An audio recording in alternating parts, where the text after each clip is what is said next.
کہ گناہ کرنے سے انسان کا علم کم ہو جاتا ہے، انسان کے رزق میں سے برکت اٹھ جاتی ہے، انسان کے دل میں خوف پیدا ہو جاتا ہے، انسان کی پرابلمز میں ڈیفیکلٹیز میں اضافہ ہو جاتا ہے، اس کا دل اس کا جسم کمزور ہو جاتا ہے۔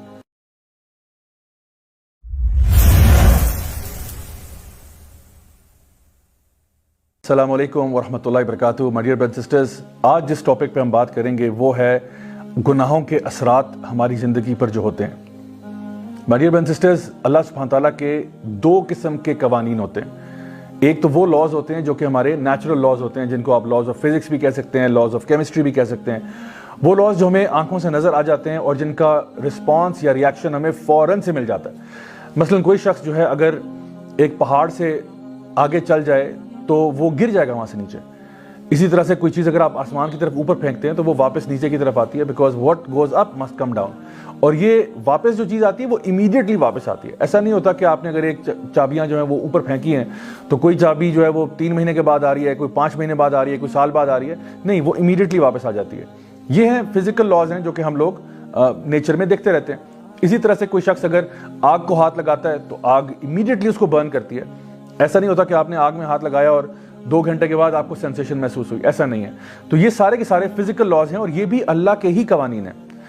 دوسری طرف اللہ تعالیٰ کے وہ قوانین ہیں جن کو ہم شریعت کہتے ہیں، جو کہ اللہ تعالیٰ نے قرآن مجید میں جن کا ذکر کیا یا پھر احادیث مبارکہ میں نبی کریم صلی اللہ علیہ وسلم نے جن کی وضاحت فرمائی۔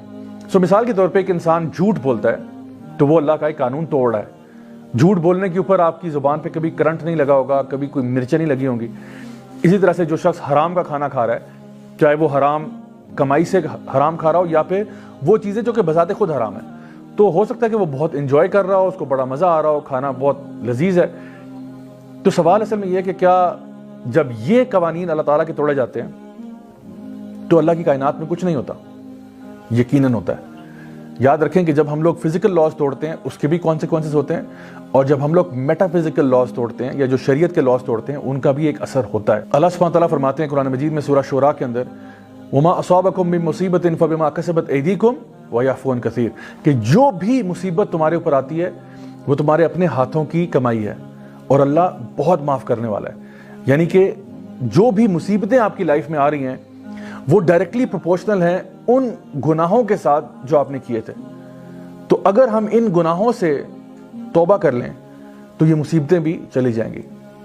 اللہ سبحانہ تعالیٰ قرآن مجید میں یہ بہت ہی امپورٹنٹ کانسیپٹ ہے جس کا ذکر کر رہے ہیں۔ ہم عام زبان میں اس کو مکافات عمل بھی کہتے ہیں، جس کو انگلش میں کہتے ہیں what goes around comes around, as you sow so shall you reap۔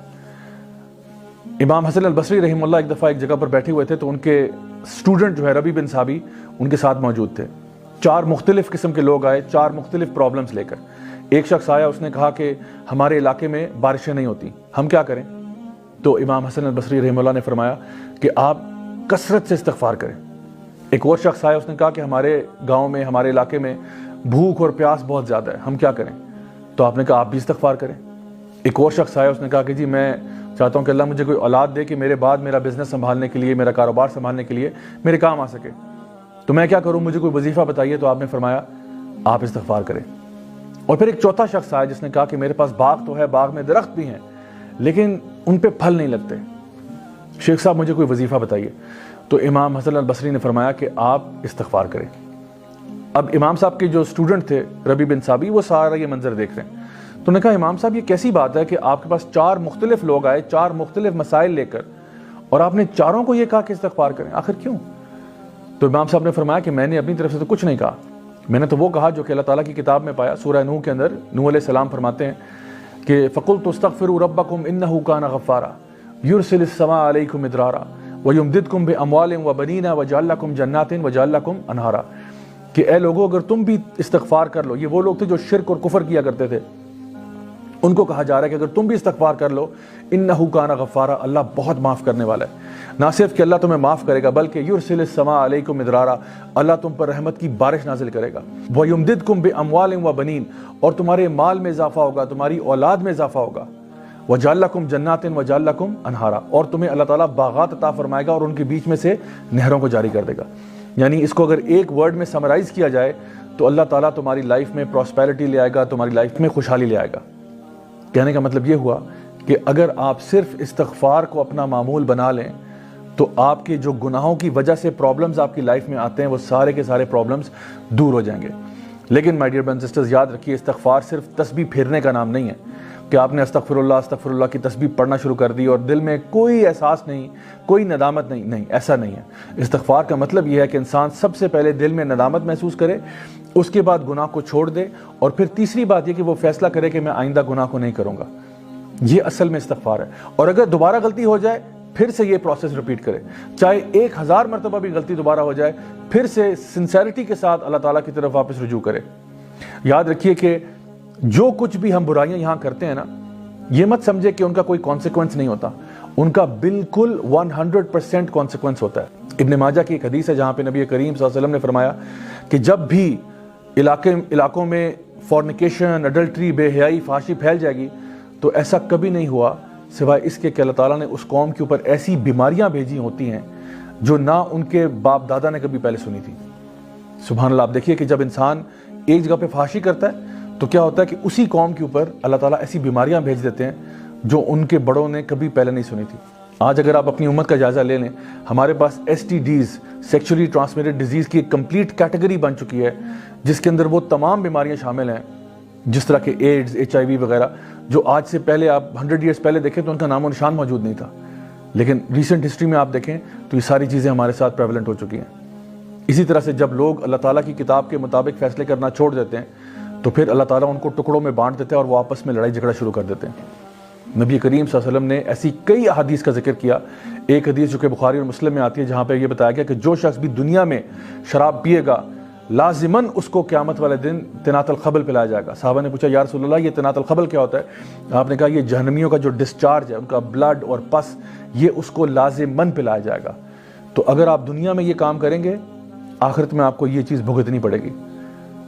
تو اس کا علاج کیا ہے؟ علاج یہ ہے کہ دنیا میں جیتے جی توبہ کر لو، استغفار کر لو، تاکہ اللہ تعالیٰ تمہارے گناہوں کو معاف کرے اور جو بھی مصیبت آنے والی ہے تمہارے اوپر سے ٹال دے۔ یونس علیہ السلام کی قوم انتہائی نافرمان قوم تھی۔ انہوں نے یونس علیہ السلام کو اتنا ڈسٹرب کیا کہ وہ وہاں سے چلے گئے، اور پھر کیا ہوا کہ اللہ تعالیٰ کا عذاب ان کی طرف آ رہا تھا۔ پوری قوم نے کلیکٹیولی توبہ کرنا شروع کی تو جو عذاب ان کی طرف آلریڈی آ رہا تھا اللہ تعالیٰ نے اس کو واپس کر لیا۔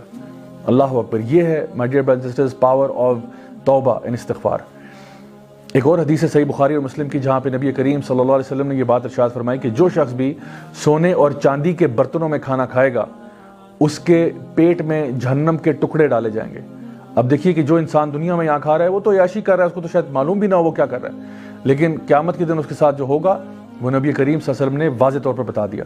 اسی طرح سے بے شمار اثرات ہیں گناہوں کے جو علماء بیان کرتے ہیں۔ شیخ صالح المنجد کی جو کتاب ہے سلسلہ مفسدات القلوب، اس میں انہوں نے بیان کیا کہ گناہ کرنے سے انسان کا علم کم ہو جاتا ہے، انسان کے رزق میں سے برکت اٹھ جاتی ہے، انسان کے دل میں خوف پیدا ہو جاتا ہے، انسان کی پرابلمز میں، ڈیفیکلٹیز میں اضافہ ہو جاتا ہے، اس کا دل، اس کا جسم کمزور ہو جاتا ہے، اللہ تعالیٰ کی اطاعت سے وہ دور ہو جاتا ہے، اور جتنی بھی اللہ تعالیٰ کی نعمتیں ہیں اس کے وقت میں، اس کی عمر میں، اس کی صحت میں، وہ سب کی سب اٹھا لی جاتی ہیں جب انسان اللہ تعالیٰ کی نافرمانیوں میں پڑ جاتا ہے۔